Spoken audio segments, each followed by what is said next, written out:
Dabo, how long did you spend selling real estate, doing commercial real estate? Two seasons, a little less than 2 years. So the 01 and 02 season, I was out of football. Now, you made money. You were successful. Did you enjoy it? Sure, I did. Yeah, I enjoyed it. I was working with some good folks, and oh yeah, I made more money than I'd ever made in my life. In those days, I coached 8 years at Alabama, but we didn't really make a lot of money. But it was a great experience. I learned a whole new profession. I got a chance to travel all over the country. We were a company that built shopping centers all over the country, so I got a chance to do some neat stuff. And again, the biggest thing is I gained a confidence, because I went right from playing into coaching and coached 8 years, but I got a confidence that I could be successful doing something else, number one. But number two, I got the confirmation that coaching was really what my calling was. And so I was thankful when Tommy Bowden called and gave me an opportunity to get back in at Clemson, because I had several opportunities, just couldn't get a job basically. And Tommy gave me a chance in the spring of '03, and now I'm entering my 15th season at Clemson, which is it's amazing. In the middle of that, did you think your career as a coach was over? I wasn't really sure. I knew that my passion was coaching and teaching and impacting young people, but I've always just said, it's kind of part of my testimony. As a person of faith, I just felt like that if it was God's will, He'd put me back in coaching. If not, then He would fill that void with what I was doing and other things. But I've just never really fretted or worried about the things that I don't have control of. But I was thankful that I did get an opportunity, and that was God's will for me.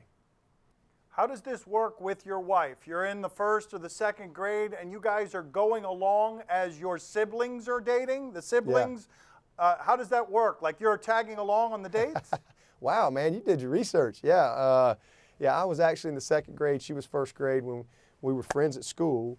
But then her older sister and my older brother, they started dating in high school. And so, I guess third, fourth, fifth grade, we were, I'd go over to her house. She'd come over to my house. I'd go with my brother. She'd come with her sister. And we'd just, hang out, play together. And we were just always such great friends. And and then in middle school, we started going together. That's what you did back then.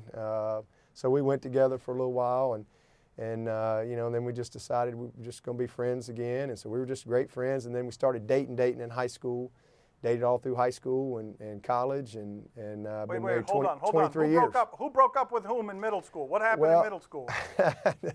That would be me. I'll never forget that day, because we'd had that long Christmas break, and it's not like we had cell phones or social media or you just didn't see each other for 3 weeks or whatever. And I just decided along the way that, I just don't really want a girlfriend right now. I just want to be great friends. And it was one of the worst days, because we ate lunch together, and I'll never forget being in River Chase Middle School. And I was like, all right. And I told Kath, I was like, we're such good friends. I just think that I don't really want a girlfriend right now. And I'll never forget it, because she was just like, oh, just typical Kath. She was just, oh, it's okay. It's okay. It's not a problem. It's not a problem. And that's just been her spirit. She's always been the sweetest person in the world. And literally, we were just great friends. And then in high school, I said, all right, it's time to start dating here. And so we started dating, and she was, I guess, 15 or 16, and dated all through school there and all at Alabama. But for the record, I went to Alabama first. So she did follow me. She had plenty of other options, but she did come to Tuscaloosa after I was already there. So for the record, now she'll have a different story, but she's been awesome. 23 years and 3 beautiful boys. Well, what is the greatest inconvenience or hardship that comes from being married to someone that you've known since the first or second grade? She's got all the social media reports in her head that don't exist anywhere else, because we didn't have that back then. So she knows me.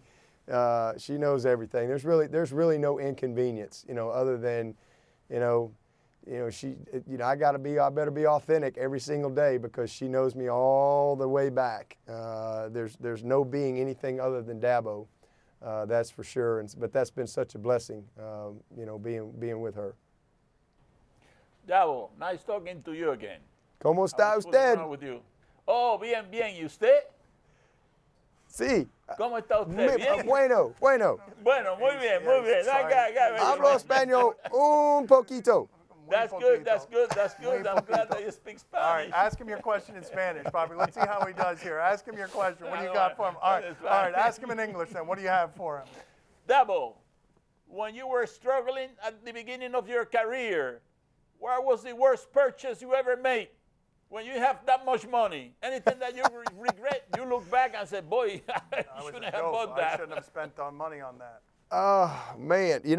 Since the beginning of my head coaching career, honestly, I don't really have many regrets. I really think we've made some good decisions. But it was more when I didn't have any money where most of my regret comes from, where I was like, what was I thinking? Whether it was some stupid investment where I didn't have any money, but yet I took $2,000 to buy something, and then it was worth nothing. I didn't have the money to lose. That was probably more where my regret. But I'm a little wiser now, and I've been putting that MBA to work since I actually started making some money.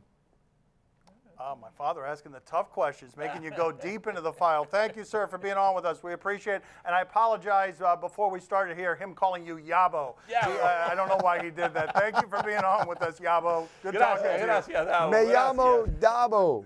Me llamo Dabo. Su nombre es Dabo. I know that.